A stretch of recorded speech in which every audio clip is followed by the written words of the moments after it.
In today's video, we will discuss about kinematics. Kinematics refers to a group of motion with constant acceleration or constant deceleration. An example of kinematics motion is a car moving to the right with a constant acceleration of 15 meters per second squared. Now this is a positive acceleration and it remains constant, so therefore the car is speeding up.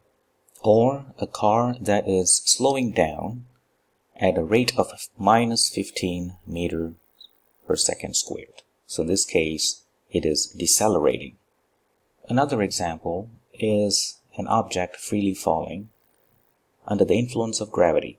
Now the acceleration here is a value of 9.81 meters per second squared, and the acceleration is directed downward. So if an object is thrown upward from the ground, it goes up and then comes back down to ground, and this motion also is a kinematics motion because it moves with a constant acceleration. Before we list down the equations of kinematics, let's define the variables involved. Let's look at the scenario below. You have an object initially at x-coordinate of x0, which is the initial point. It moves to a final point with an x-coordinate of xt. So x0 is the initial point, xt is the point it arrives at time t. So the distance it moves is given by xt minus x0, which can be denoted as the change in the x-coordinate, delta x. So this is a sort of displacement measured in meters or a distance traveled. Now we also know at the initial point the object is moving with an initial speed of u meter per second. At the final point the object is moving with the final speed of v meter per second. So v is the speed at time t. Now throughout the motion its acceleration remains constant at a rate of a meter per second squared. So that is the scenario. Now next we will list the kinematics equations in terms of these variables. Equation 1 relates the final velocity, the initial velocity, the acceleration that is constant, and the time it takes to go from the initial to the final point. And this is how the equation looks like. V equals u plus at. So this is the first equation of kinematics. Equation 2 relates the distance traveled, delta x, which can be defined as x at time t minus x0, which is the initial coordinate, the acceleration, a, the time, t, and the initial velocity, u. So the equation looks like the following. Delta x equals half at squared plus ut. So that is the second equation of kinematics. The third equation of kinematics involves the acceleration, a, the distance traveled, delta x, initial velocity, u, and the final velocity, v. And the equation is given by the following. 2a delta x equals v squared minus u squared. Now, you notice that in this equation, there is no t or time. The final equation of kinematics involves the distance traveled, delta x, the initial velocity u, the final velocity v, and the time it takes to go from the initial to the final point, t. The equation looks like the following. Delta x equals u plus v over 2 times t.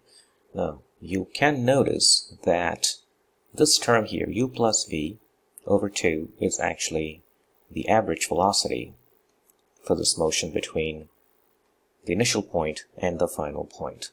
So this is the fourth equation of kinematics. Before we proceed, let's list down all the 4 equations on this page. So these are the 4 important kinematics equations that we wrote down a few minutes earlier. Let's look at the following example on kinematics. A car passes a signpost at x equals to 0 meters. It has an acceleration of 4 meters per second squared. At time t equals to 0, the car is at x equals to 5 meters. That's the location, the initial location, that is. And it has an initial velocity of 15 meters per second. Now we want to find the position and velocity at time t equals to 2 seconds. So the diagram given depicts the scenario. At t equals to 2 seconds, the car is at x equals to 5, and it's moving with an initial velocity of 15 meters per second, or speed 15 meters per second to the right, and its acceleration is at a constant rate of 4 meters per second squared. So let's list down what we have and what we want to find first. Now, we know the initial position, so that is x naught, that is 5 meters. We know the initial velocity, which is 15 meters per second. We know the acceleration, which is 4 meters per second squared. And we want to calculate the velocity and position at t equals to 2 seconds. So let's do the velocity at time t equals to 2 seconds first. Now, from equation 1 on the list, the equation is v equals u plus at. Now, we want to find v at t equals to 2. So this is the equation to use. U is 15, that is the initial velocity. Acceleration is 4, t is 2. So it's 15 plus 8, which is 23 meters per second. So that is the velocity of the object at t equals to 2 seconds. Now, what about the position of the car at t equals to 2 seconds? Now, let's say the position is marked here. Let's call that position x. So how do we find x? Now, we can find the distance traveled between x equals to 5 and x. That occurs in a period of 2 seconds. And we can use the second equation to figure that out. Now, what is the second equation? The second equation is delta x, which is the distance traveled, equals half a t squared plus ut. Now, the right-hand side of the equation is known to us. We know what the acceleration is, which is 4. We know t equals to 2. We know u, the initial velocity, 15, and again t equals to 2. So all we have to do is to just substitute these numbers into the right-hand side of this equation, which results in half 4 times 2 squared plus 15 times 2, 38 meters. Now, this is the distance traveled. What we are interested in is the position. So to get the position, we need to add the initial position to that distance traveled. So that means x is 5 plus 38, which is 43 meters. So that is the position of the car at t equals to 2 seconds. Part B. Where is the car located when its velocity is 25 meters per second? So what are the information that we know and what is it that we want to find? So we know, again, the initial velocity, which is 15 meters per second. Now we know even the final velocity, 25 meters per second. We know the acceleration, which is 4 meters per second squared. And we want to figure out the position of the car when it is moving with a speed or velocity of 25 meters per second. Namely, this value of x, where it is moving with a velocity of 25 meters per second. We immediately see the second equation would work to solve this problem, which is v squared minus u squared equals 2 times acceleration times the distance traveled. Now we know the final velocity, which is 25, so that's squared. The initial velocity, which is 15, so that's squared, equals 2 times the acceleration is 4 times delta x. Now delta x is the distance traveled. So let's first solve that distance traveled. So distance traveled turns out to be 50 meters. That is what you'll get when you're done with arithmetic. So that means the point in question is the initial point, which is 5 meters, plus that distance traveled, which is 50. So 55 meters is the position of the object, of the car, when it is moving with a velocity of 25 meters per second. So this is 55 meters. That solves the problem. Next, let's look at the free-falling example. A stone is thrown vertically upward from the ground. It passes a height of 12 meters above the ground at 5 meters per second. Now, the first question is, how high does the stone go above the ground? So this is a simple sketch. Y equals to 0 is the ground level. So it gets to the height of 12 meters with a speed of 5 meters per second. Now, how high does it go? Now, this is the maximum height. Now, what happens at the maximum height? At the maximum height, the speed and the velocity becomes 0. That's what makes it a maximum height. Otherwise, it could go on even higher. So the object is actually slowing down because it's being pulled by gravity at a rate of 9.81 meters per second squared. So this is a deceleration. So we have to figure out what this y coordinate is. So first, let's figure out the distance it travels from this point to the maximum height. So what do we know? What are the information that we are given?